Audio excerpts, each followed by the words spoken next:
Assalamualaikum warahmatullahi wabarakatuh. Perkenalkan, nama saya Melvina Piza Octavia, NPM 20541510004. Di sini saya akan mempresentasikan hasil PPT saya yang berjudul Kajian Pengelolaan Sumber Daya Air Permukaan Berbasis Geographic Information System di Kota Bandar Lampung. Pendahuluan, air sungai, mata air, danau, embung, dan air rawa yang termasuk air permukaan ketersediaan yang sangat tergantung pada keadaan sumber airnya dan daerah aliran sungainya atau DAS. Beberapa sungai, keadaan airnya telah mengkhawatirkan baik jumlahnya menurun bahkan defisit kualitas airnya menurun hingga tak layak dikonsumsi. Di sejumlah tempat terjadi genangan karena terganggunya siklus air dan resepan air serta terjadinya sedimentasi.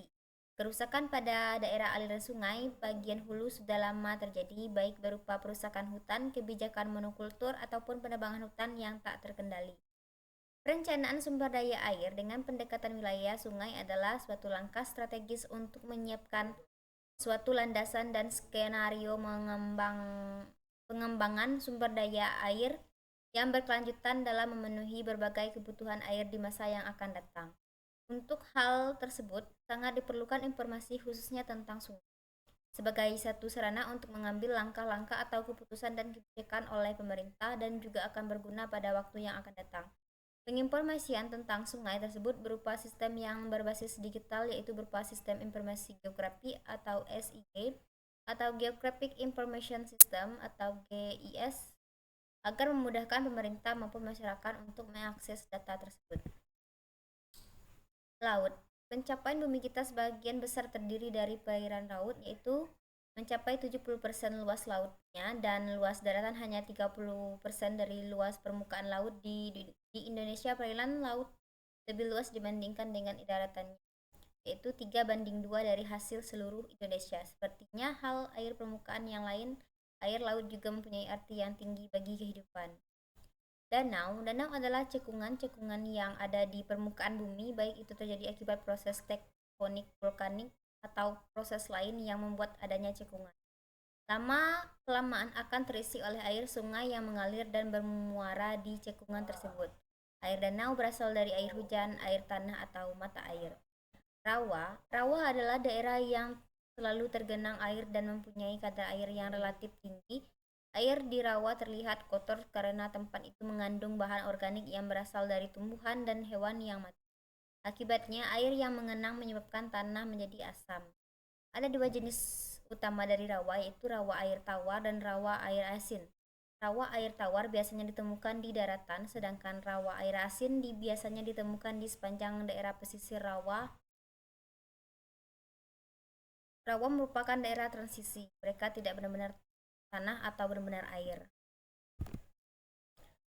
Sungai adalah tempat-tempat dan wadah-wadah serta jaringan pengaliran air mulai dari mata air sampai muara dengan dibatasi kanan dan kirinya serta sepanjangan pengaliran oleh garis berdasarkan debit airnya atau volume airnya. Sungai dibedakan menjadi 4 macam, yaitu sungai permanen, sungai periodik, sungai episodik, dan sungai ephemeral. Daerah aliran sungai. Daerah aliran sungai yang selanjutnya disebut DAS adalah suatu wilayah daratan yang merupakan satu kesatuan dengan sungai dan anak-anak sungainya, yang berfungsi menampang dan menyimpan mengalirkan air yang berasal dari curah hujan ke danau atau ke laut secara alami. Yang batas di darat merupakan pemisah topografis, dan batas di laut sampai dengan daerah perairan yang masih terpengaruh aktivitas daratan. Siklus hidrologi. Siklus air global dapat digambarkan dengan 8 proses fisik yang besar yang membentuk gerakan air yang kontinu. Jalur kompleks meliputi bagian air dari gas di sekitar planet yang disebut atmosfer, melalui badan air di permukaan bumi seperti lautan, gletser, dan danau, dan pada saat yang sama atau lebih terlambat melewati tanah dan lapisan batuan di bawah tanah, kemudian air dikembalikan ke atmosfer. Karakteristik berdasarkan dari siklus hidrologi adalah bahwa ia tidak memiliki awal dan tidak memiliki akhir. Hal ini dapat dipelajari dengan memulai di salah satu proses berikutnya, evaporasi dan transpirasi, kondensasi, presipitasi, surplus runoff, infiltrasi, perkulasi,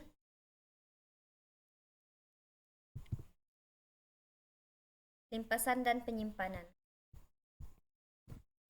Pengertian sistem informasi geografis. Sistem informasi geografis atau Geographic Information System merupakan informasi berbasis komputer yang digunakan untuk mengelola dan menyimpan data atau informasi geografis.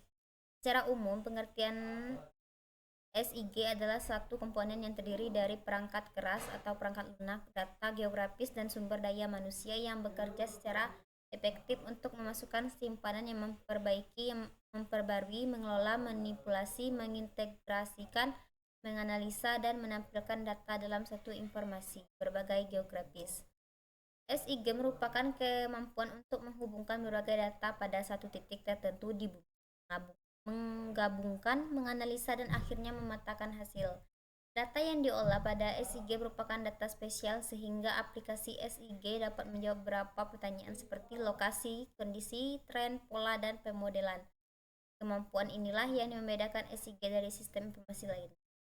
Analisis frekuensi. Tujuan analisis frekuensi adalah data hidrologi adalah berkaitan dengan besaran peristiwa-peristiwa ekstrim yang berkaitan dengan frekuensi kejadiannya melalui penerapan distribusi kemungkinan.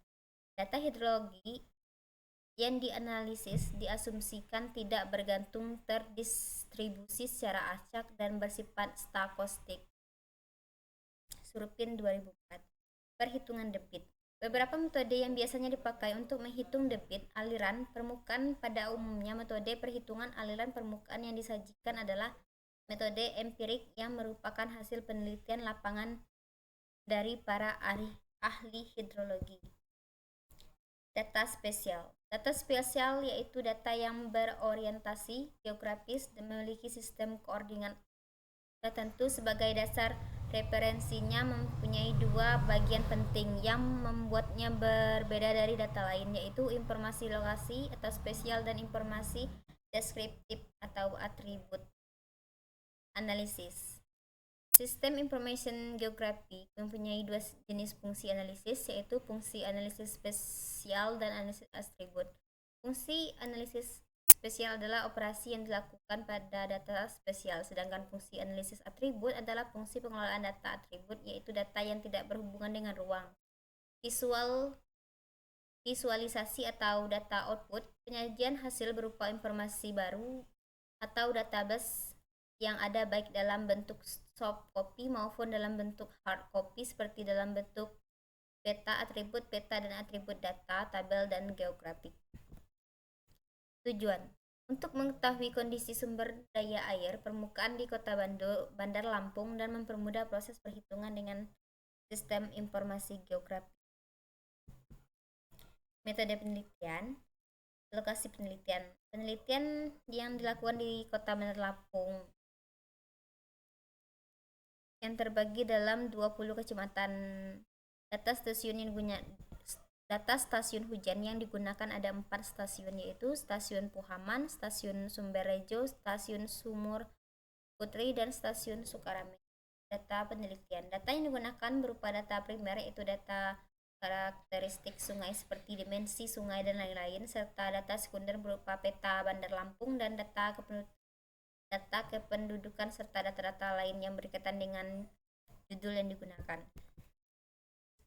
Hasil penelitian.